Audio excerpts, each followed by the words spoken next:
Thank you both for joining us this afternoon. Adrian, if I could start with you. When Nadine Dorries says she has been the victim of a public frenzy, a clearly orchestrated and almost daily set of personal attacks, has she got a point, do you think? Good afternoon. Good afternoon. Yes, she does have a point. If she feels she has a point, then she has a point. I have to say, from my own experience, having tweeted something not wholly in support of her, but simply pointing out her backstory and the fact that the hate and vitriol expressed towards her is too much. The vitriol I have received in response to that tweet has been absolutely astonishing. I could read out a few words. Vermin and vile and far-right Tory and fraud and fascist and bitch. All of these words have simply been elicited from my own tweet, drawing attention to the vitriol expressed towards her. So yes, if that's a fraction of what she experiences, it must be appalling.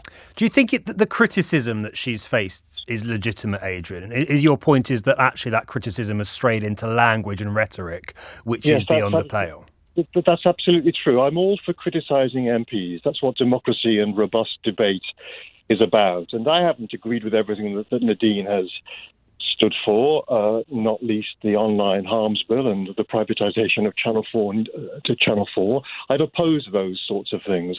I don't agree with her on everything. I'm all for addressing concerns over her conduct, over the way she's behaved over the past 6 to 9 months. Mm-hmm. All of those things are subjects of valid criticism. Mm-hmm. But all of these fascist and vermin and bitch and the C word is out there in abundance. That's come to me since I tweeted my not support for her, but my sympathy for the vitriol she's experiencing.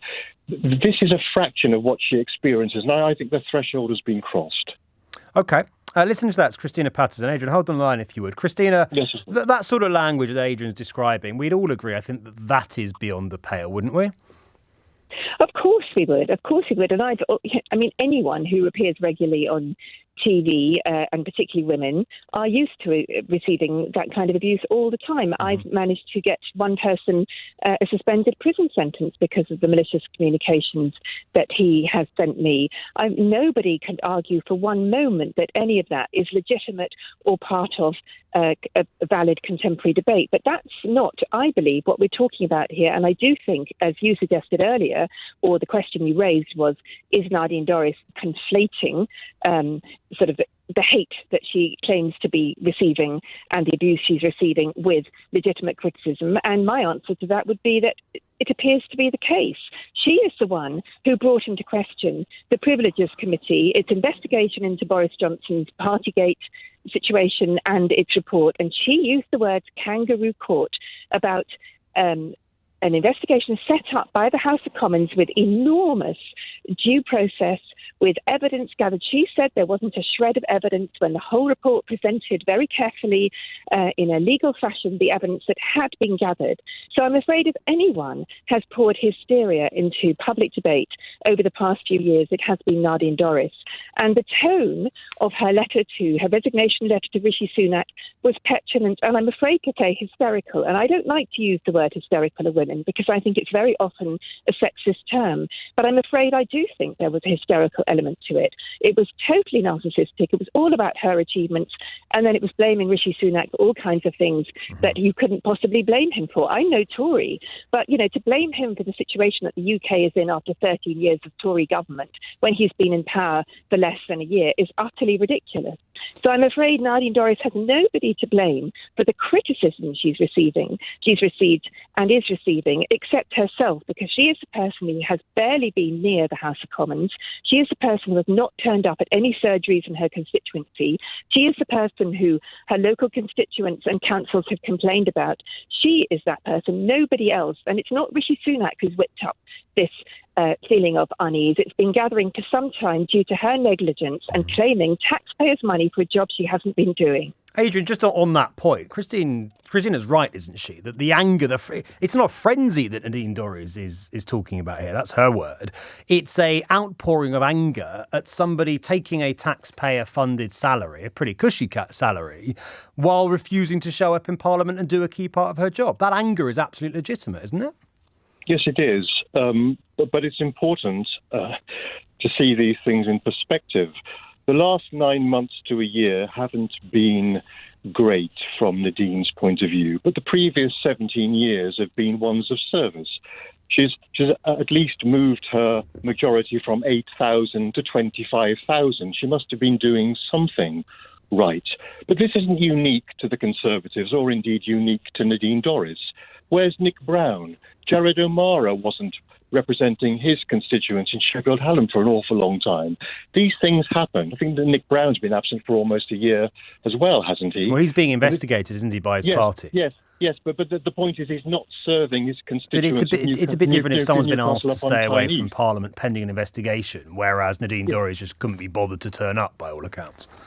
Well, I don't know, of course, what's going on in the background, and neither does anyone. If Nadine feels it isn't appropriate for her to attend, she must have reasons for doing that. Well, we can surmise what they are, but I wouldn't judge from some experience as well of the way the Conservative Party works behind the scenes. I wouldn't judge her from appearances. It is totally inappropriate. Adrian, let me just pick up on another point Christina was raising, which was really an allegation, I think, of hypocrisy here.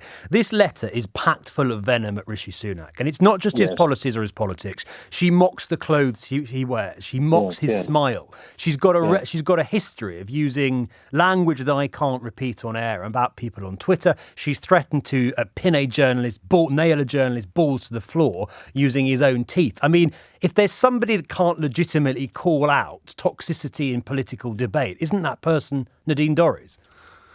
She may be one of them, and as I say, I wouldn't agree with everything she has said or the way she has always expressed herself, but some MPs do that.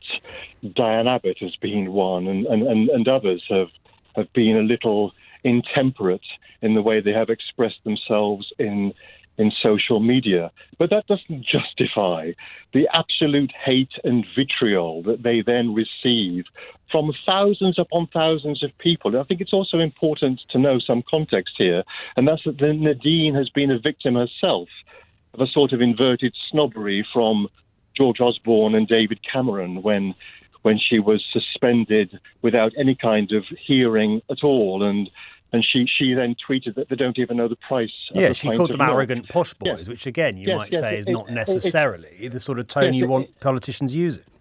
That's quite right, but it's all coming from a sense of injustice directed to her because she's got a working class background, council estate, from Liverpool. Okay. All of that doesn't, of course, automatically justify it, but there's baggage there that needs to be taken into account.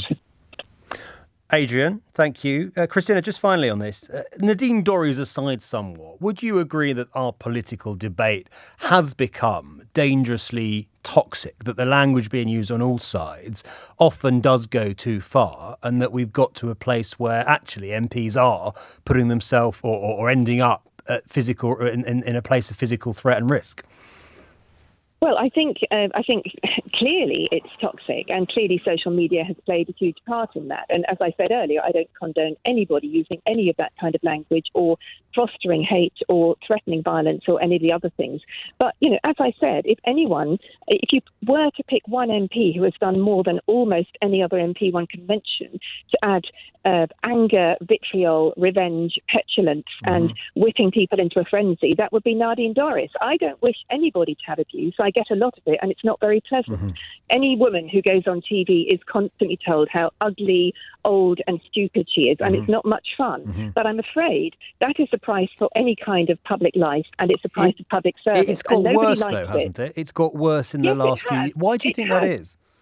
Well, I think that Nadine Dorries' hero, Boris Johnson, played a key part in that, because the whole David Cameron in calling the Brexit referendum and the whole way that referendum was, the debate was conducted, and the whole kind of demonising of people, for example, who voted Remain as liberal elite Remainers, Ramonas, all of that, I'm afraid that created a toxic, polarized environment that we haven't recovered from in this country. And it echoed, of course, what happened in the US with Trump.